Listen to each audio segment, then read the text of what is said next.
He hears "I love you" from lips that barely show up when it counts, but what makes him feel it, truly feel it, is the quiet, reliable rhythm of someone who doesn't disappear when things aren't shiny.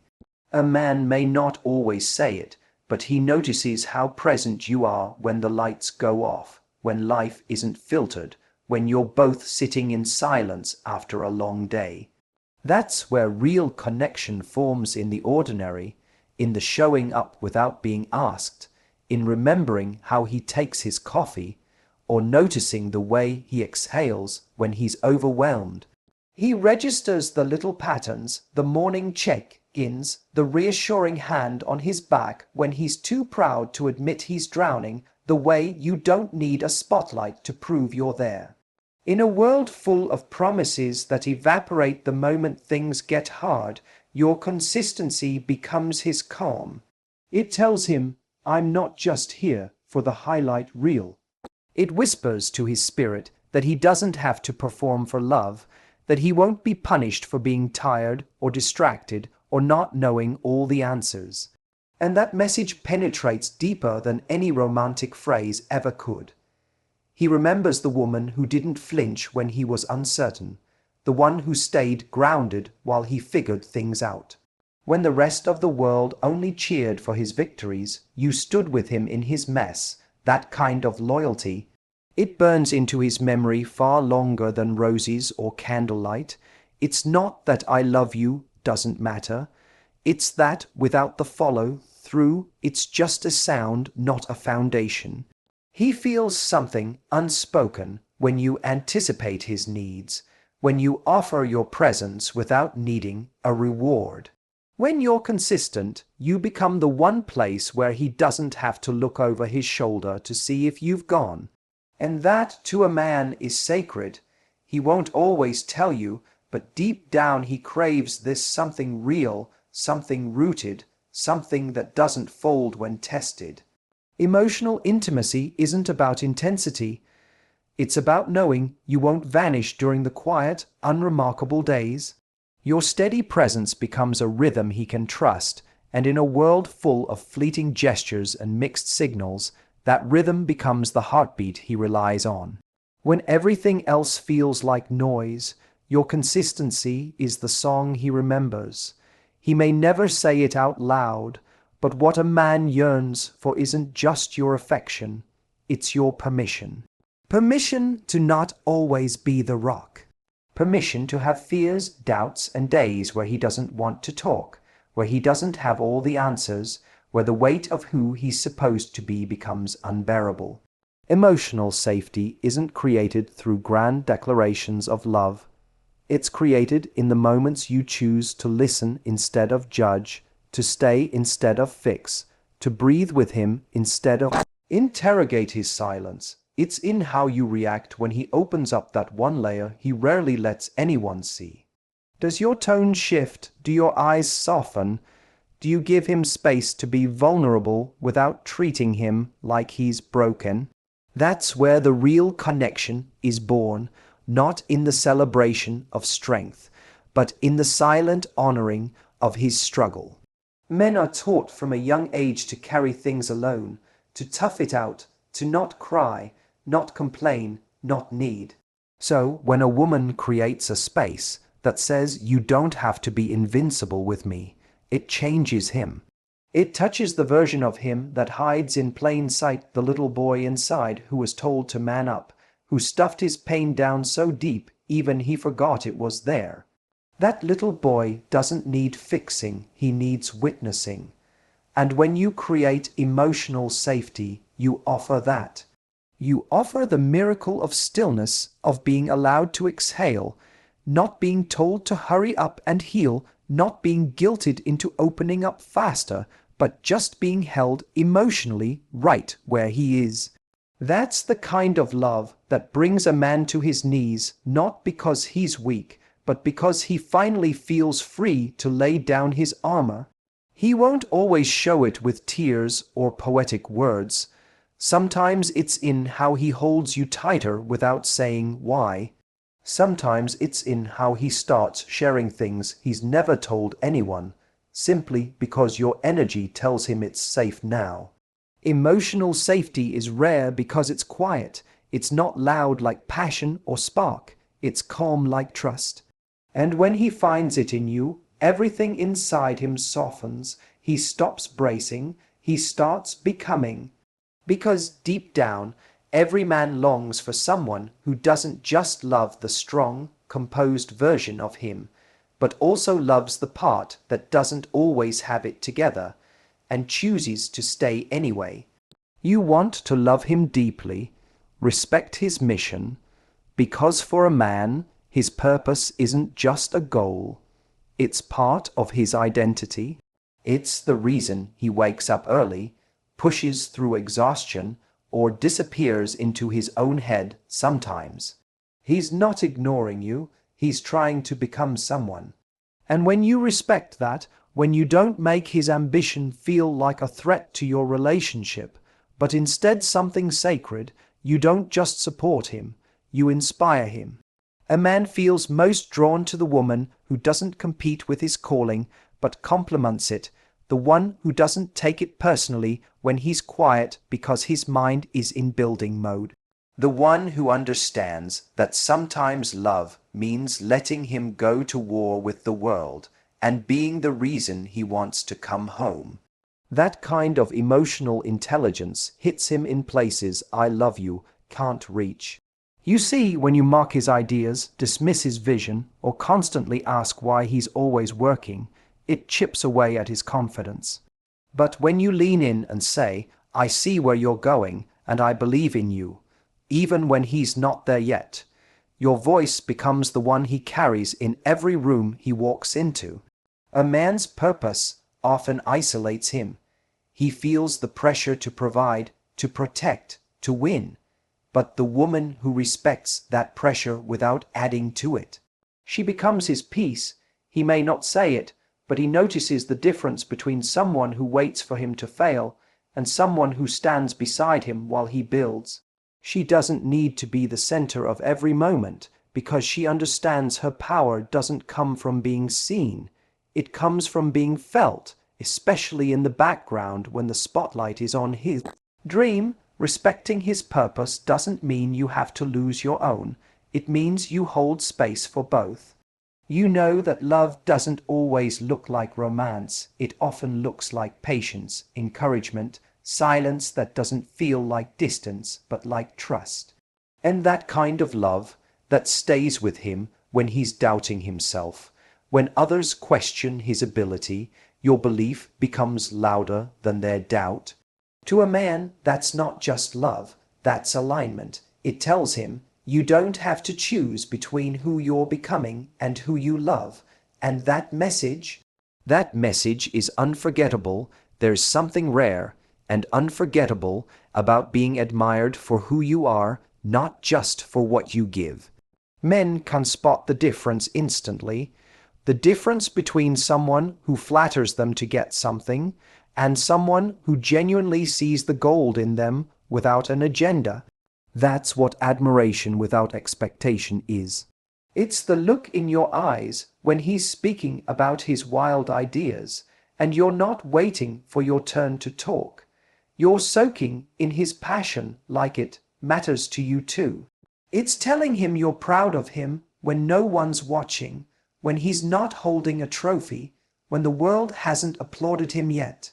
It's saying, I see your effort, before the outcome even arrives. That kind of recognition, it melts through his defenses. Because the world asks him to prove himself every day, you become the one place he doesn't have to.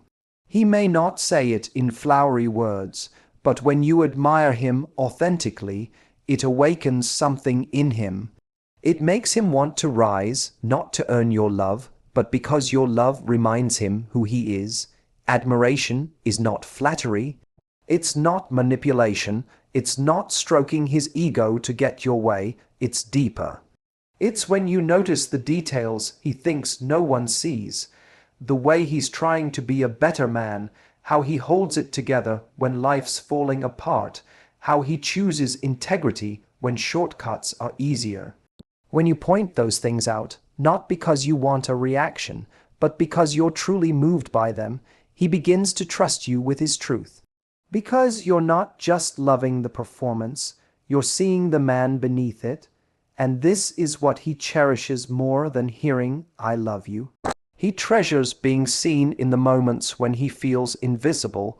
He may act confident on the outside, but inside he's wondering, "Do you see me?" Not the version I present, but the one I really am.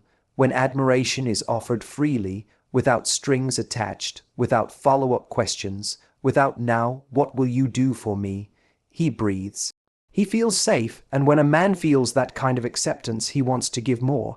Not because he's being pushed, but because he's being pulled by a love that celebrates him, not demands from him. That's the kind of love that echoes in his memory long after words fade.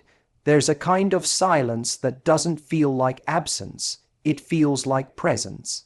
Like calm, like home, and for a man who's constantly navigating expectations, pressure, noise, and the weight of being enough, that kind of silence is not just appreciated, it's rare. Because most people rush to fill the quiet with questions, with needs, with demands to be reassured or entertained. But the woman who can sit with him in silence without making it about her, without needing to be filled or fixed, is the woman who gives him something deeper than conversation.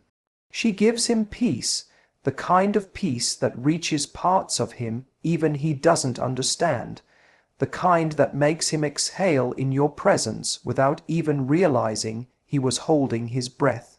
Men often don't say what's really going on, not because they don't feel, but because they've been taught to protect you from it, or worse, to protect themselves from looking weak. So when he withdraws into silence, it's not always distance. Sometimes it's safety. Sometimes it's him trying to process a battle you'll never see. And if, in that moment, you don't push, if you don't panic, if you don't make his silence your enemy, but instead lean into it with calmness, with soft eyes, with presence, he notices. He may not say it, but inside he's saying, "Thank you. Thank you for letting me come back to myself without needing to explain. Thank you for being the place I can go quiet and not be punished for it." Because the truth is, he's not looking for constant conversation. He's looking for connection, and sometimes connection isn't loud. Sometimes it looks like lying next to each other, not saying a word, but feeling everything. Sometimes it looks like being in the same room, both doing your own thing, yet feeling completely together. When you can give him that, you give him the one thing he doesn't get anywhere else, a break from performance, a break from pressure, a break from having to be the man with all the answers. You become the one place where silence doesn't mean distance, it means rest. And when a man finds that in you, he comes back to it again and again, not because you said the right things, but because in the silence you said everything. There's a moment every man silently waits for, even if he doesn't know it. The moment he shows you the parts of himself he's not proud of. The insecurities, the rough edges, the hidden cracks beneath the confident exterior, and the question he's unconsciously asking is simple: will you still look at me the same? You see, men are often praised for their strengths, their achievements, their control, but love doesn't deepen in admiration, it deepens in acceptance. And what pierces a man deeper than any compliment is when a woman sees his flaws and doesn't flinch, doesn't criticize, doesn't try to mold him into someone else, just sees him and stays. It's not that he doesn't want to grow. He does, but growth that's demanded feels like pressure. Growth that's witnessed feels like love. When you hold space for him to be unfinished, imperfect, still in process, he begins to open. He doesn't need you to be his fixer. He needs you to be his mirror, the one who reflects back his worth, even when he can't see it clearly. Because when you rush in to fix, even with good intentions, it can send a quiet message: you're not good enough until you change. And that kind of message, especially from the person he trusts most, can cut deeper than silence ever could. But when you simply sit with his mess, when you don't offer a solution but offer your presence, your softness, your non-judgmental eyes, you become the first place he's felt emotionally safe in a long time, and from that safety he chooses to grow, not because he's being told who to be, but because he feels inspired to become more of himself. That's the difference between love that lasts and love that demands. Love that lasts doesn't say, "You'll be lovable when you're better." It says, "You're already enough, and I see what's still beautiful beneath the wounds." He won't always thank you for it in words, but you'll see it in his loyalty, in how he lets you in how he starts telling you the stories he used to bury, because deep down, what he's been craving isn't a woman who perfects him, it's a woman who lets him be real. And when you give him that, you don't just earn his respect, you earn a version of him the world rarely gets to see, the raw, vulnerable, evolving version. The version that no longer feels the need to hide. There are times when a man won't have the words to tell you what he's feeling. He'll go quiet not because he doesn't care, not because he's pushing you away, but because he's battling something inside himself that he doesn't yet have the language for. In these seasons, everything in you might want to lean in, to ask, to fix, to make him talk. But what he remembers most isn't who demanded explanations. It's who had the strength to stand still with him in the quiet. A man may retreat, but he doesn't forget. He remembers who turned his silence into a safe place instead of a war zone. He remembers the one who didn't take it personally, who didn't need constant proof of love, who didn't beg for reassurance while he was trying to hold himself together. Because those quiet seasons, they test everything. They test whether your love is conditional on how much he performs, how much he speaks, how emotionally available he can be in the moment. And when you meet that test with grace instead of anxiety, he feels it in his bones. He starts to believe, I don't have to be everything for her to stay. That realization does more for his soul than any big romantic gesture ever could. It tells him he doesn't need to wear the mask of strength every hour of every day. It tells him that someone sees beyond the silence, someone knows that his withdrawal isn't rejection, it's a call for space, and that space is sacred, not threatening. You see, men don't always heal out loud. Some of their deepest rebuilding happens in isolation, but that doesn't mean your role disappears. It just shifts. In those moments, your steadiness speaks volumes. The way you still check in without crowding him, the way you trust that silence doesn't equal absence, the way you hold your own peace without needing him to carry it for you, that emotional maturity, that internal strength, it doesn't go unnoticed. It reaches the deepest parts of him, the parts even he's still trying to understand. When you support him during the seasons where he has nothing to give, nothing to prove, and nothing to say, you become unforgettable.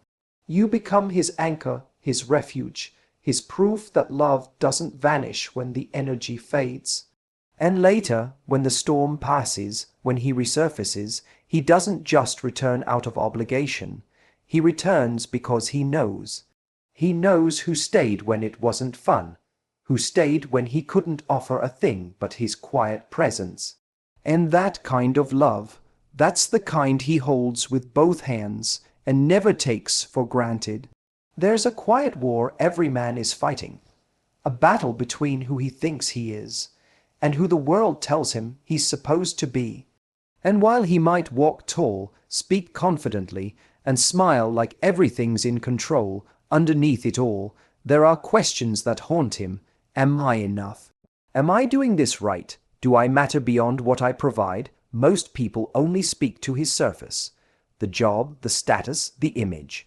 But the woman who reaches deeper, who speaks directly to his identity instead of his role, changes the way he sees himself. When you look him in the eyes, not during his wins but in the middle of his self-doubt, and say, "I see the man you are," you're not just encouraging him, you're rebuilding him from the inside out, because men aren't often told who they are. They're told what to do, how to act, what's expected, but affirmation that goes beneath the surface, that's oxygen to a man's soul. It tells him that he's more than his performance, that he's more than his ability to provide or fix or be the strong one all the time. When you remind him of the strength he's forgotten, when you speak to the kindness in his heart, the integrity in his actions, the quiet courage he doesn't even notice anymore, you're not just loving him, you're healing him, and he may not know how to say it back, but he feels it. It lands in places no one else ever bothered to reach. Speaking life into his identity doesn't mean inflating his ego.